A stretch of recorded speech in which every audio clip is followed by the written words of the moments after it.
Olá pessoal, aqui quem fala é Michele Camargo. Estamos começando mais uma aula da nossa série de Mecânica dos Fluidos Fácil e Descomplicada, desmistificando a mecânica dos fluidos. Essa é a aula 12, onde nós estaremos fazendo o exercício de aplicação de manômetro em U, que faz parte aí da estática dos fluidos. Bom, vamos lá, né? O que diz o exercício? Analisando o sistema representado na figura abaixo, observou-se a altura de óleo de 10 centímetros, 20 centímetros de água e 5 centímetros de água no manômetro em U. Então, pede-se a leitura do manômetro metálico localizado no topo do reservatório e a força atuante no topo do reservatório, considerando a área do topo de 10 metros quadrados. Então, aqui a gente tem essa figura esquemática. Então, quer dizer o quê? O que nós temos aqui? Tem o ar, que a gente não sabe qual é a coluna dele. Temos o óleo, que vale 10 centímetros, essa altura de óleo aí, em vermelho.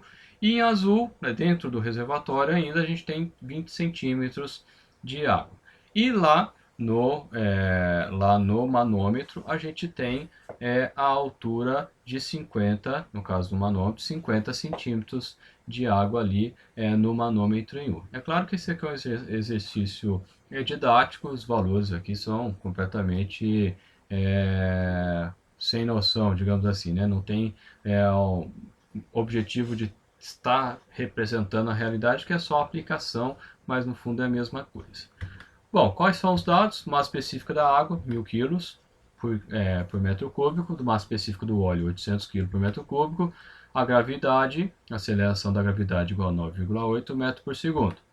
Bom, vamos lá. Antes da gente começar no exercício propriamente dito, eu sempre comento a respeito da metodologia. Então, essa metodologia que eu aplico nos exercícios quando eu resolvo. E eu apresento por quê? Porque com você criando uma metodologia, você pode pegar o que eu faço aqui e adaptar para aquilo que você acha mais adequado. Qual que é a vantagem de você trabalhar com a metodologia? É que você vai fazer sempre do mesmo jeito, e aí você deixa de perder tempo com algumas coisas ou como você vai resolver um determinado exercício. Aqui, você fica mais fácil você identificar quais são os caminhos ou os possíveis caminhos para a resolução daquele exercício. Então, essa metodologia que eu aplico, se você achar interessante, você copia, senão você continua fazendo da forma como você faz. A primeira coisa que eu recomendo é listar o tipo de problema ou qual assunto se trata. Então, você vai fazer um determinado problema, principalmente se for uma prova de concurso, aí você tem lá 30 questões para resolver. Aí a primeira coisa é do que eu estou falando, né? Então, para você saber quais são as fórmulas que você vai utilizar. Listar as variáveis que foram dadas e verificar se as unidades estão coerentes. Por que eu estou colocando se as unidades estão coerentes? Não necessariamente você tem que trabalhar no sistema internacional. Você pode trabalhar no sistema de unidades que seja conveniente. Né? Se você trabalha numa empresa americana, provavelmente vai ser um sistema inglês. Né? Então, você tem que estar adequando as suas unidades àquele sistema que você está trabalhando. A tendência é que a cada dia que passa se utiliza o sistema internacional, mas isso desde que eu estou na faculdade vem se falando isso e tem muito chão ainda para que todo mundo utilize as mesmas unidades. Listar o que se pede, o que eu estou querendo calcular no meu problema, né? O que ao final do exercício, o que se espera obter, né? Essa é um dado importante, que muitas vezes um exercício você sai calculando um monte de coisa, quando você vai ver, você calculou um monte de coisa que não tinha necessidade. Então aqui serve para você evitar esse tipo de trabalho. Fazer o diagrama, e o diagrama é muito importante, porque se você não monta o diagrama é porque você não entendeu ou o que está sendo colocado, o tipo de problema que você está enfrentando, ou você não compreendeu ainda o conteúdo. Né? Então, o diagrama é um indício se você está mais apto, digamos assim, a resolver aquele problema ou não. Né? Então, se você tiver dificuldade de diagrama, revisa o conteúdo, a parte teórica, para que você consiga fazer mais facilmente.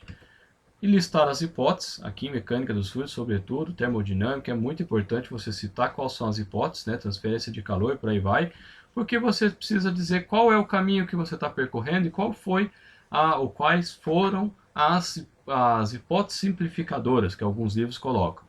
Porque tem uma resolução, ela pode estar certa ou errada dependendo das hipóteses. Então é fundamental você colocar as hipóteses. Listar as fórmulas que envolvem o problema, você já falou que assunto que é lá, e quais fórmulas que eu tenho nesse assunto, você listou aqui.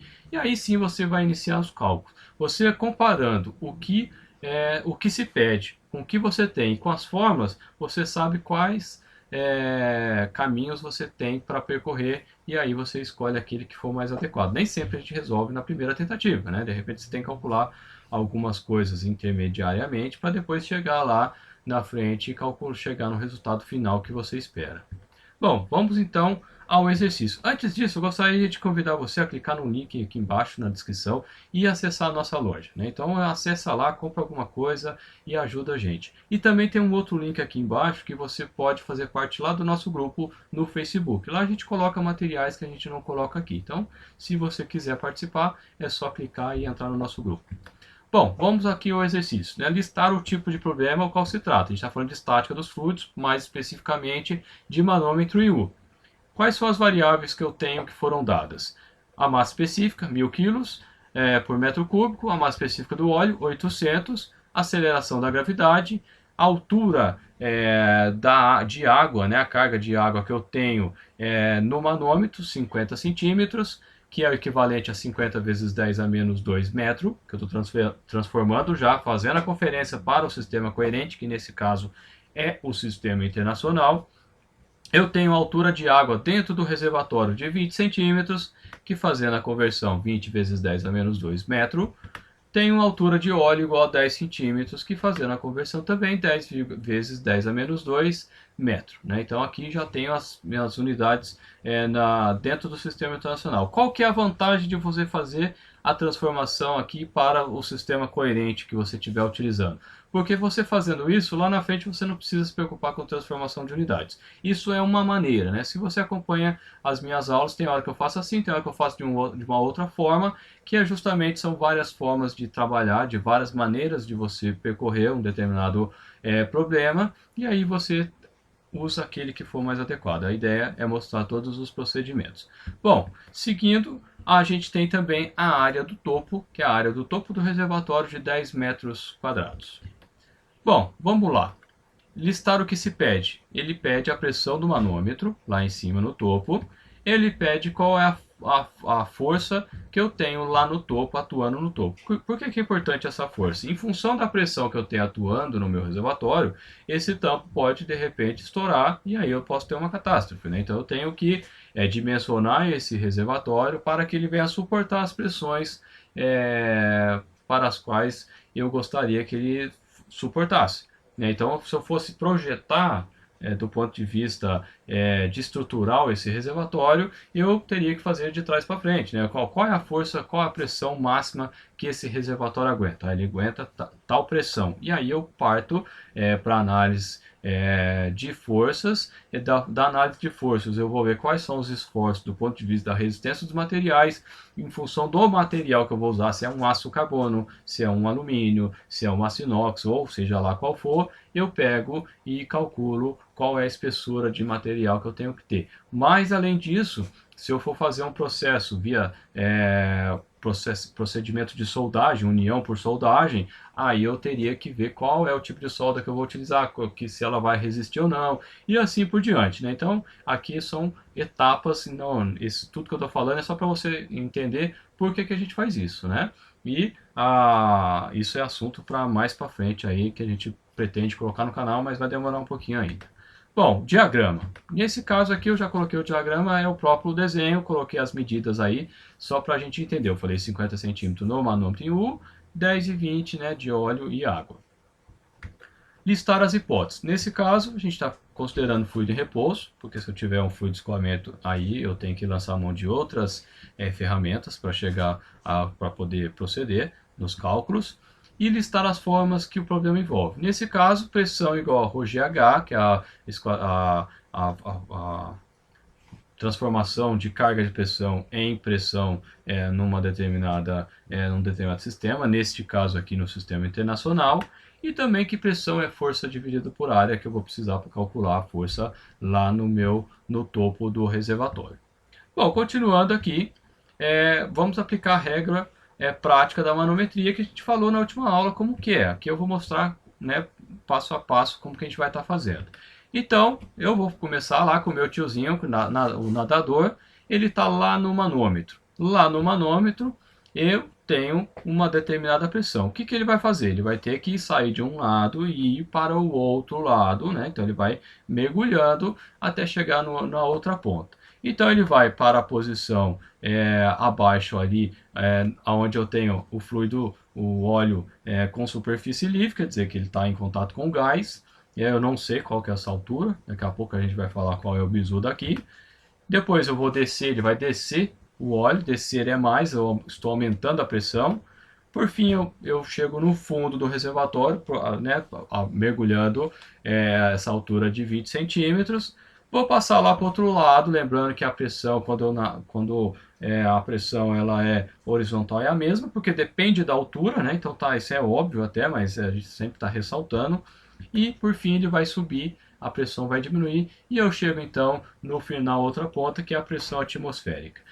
O que é importante aqui é que eu poderia já, ali na posição do 10 centímetros do óleo, eu poderia passar direto para o outro lado do manômetro, mas eu fiz passo a passo aqui só para a gente relembrar, né? E aí eu teria só, ao invés de 50 centímetros, teria apenas 30 centímetros de água para subir, digamos assim, nesse exercício específico.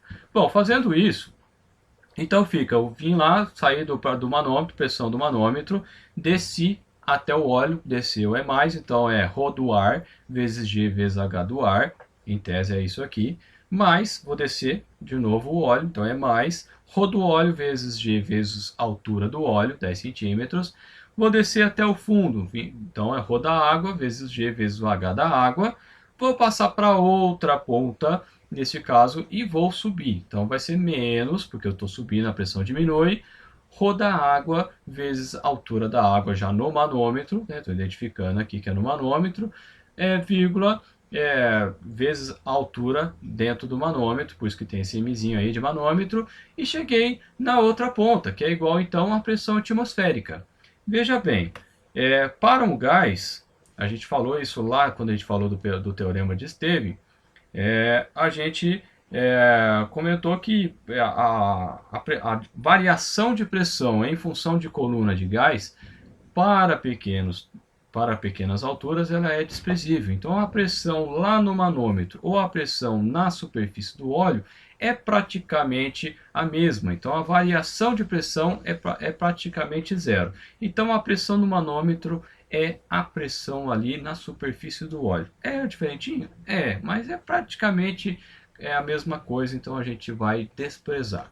Por outro lado, também para efeitos de pressão efetiva, que é o que eu estou calculando nesse exercício, eu estou lá na outra ponta, a pressão atmosférica. Pressão atmosférica é a minha referência, eu estou na minha referência, estou no meu marco zero, então a pressão ali é zero. Dessa forma, esses dois elementos aqui eu vou zerar. O que sobra então? Eu quero a pressão do manômetro, eu vou deixar a pressão do manômetro de um lado e vou jogar tudo que não é pressão do manômetro para o outro lado. Então vai ficar a pressão do manômetro igual. Eu já joguei para o outro lado e já juntei tudo, né? Então eu tenho ρ da água duas vezes, já juntei os dois num só. A aceleração da gravidade, eu tenho todos os membros, então G que multiplica. O que sobrou?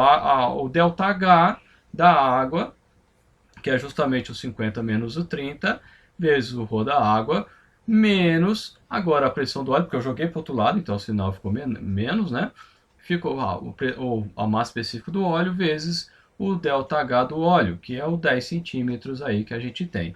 Jogando os valores, então, fica 9,8 vezes 1000 vezes 30 vezes 10 a menos 2, que é transformando para metro, menos 800 vezes 10 vezes 10 a menos 2. Fazendo a continha, então eu chego que a pressão, neste caso, para esse exercício, é de 2.156 Pascal. Essa é a resposta A, que eu queria saber qual que é a pressão que vai estar indicando no manômetro. Se isso aqui fosse verdade, eu olharia lá no manômetro e ele estaria medindo essa pressão de 2.156 Pascal. Bom, para calcular a força, eu tem aquela fórmula que eu apresentei lá, que pressão é força dividido por área. Se eu isolar a força, então, eu tenho que força é igual a pressão vezes a área. Então, a pressão foi dada, que a gente acabou de calcular, 2.156, vezes a área também foi dado lá 10 metros quadrados. Então, aqui é só fazer a conta que a força que eu tenho atuando no topo do meu reservatório é de 21.560 newtons. Essa seria a resposta para a segunda questão. Bom, pessoal, espero que vocês tenham gostado, né? Chegamos ao fim. Se gostou, compartilha, dê um joinha. Se quiser receber novidades do canal, se inscreva no canal. Se quiser receber via WhatsApp, manda eu quero para o número que está aí. Entre na nossa loja, contribui com a gente lá, colabora com a gente, comprando alguma coisa. Se vai comprar alguma coisa, compra com a gente, dá preferência para a gente. Formas de contato via Facebook, tem o grupo, faça parte lá, a gente coloca o material diferenciado lá, por e-mail, por WhatsApp, da forma que você achar conveniente. Beleza, pessoal? Um abraço e até a próxima.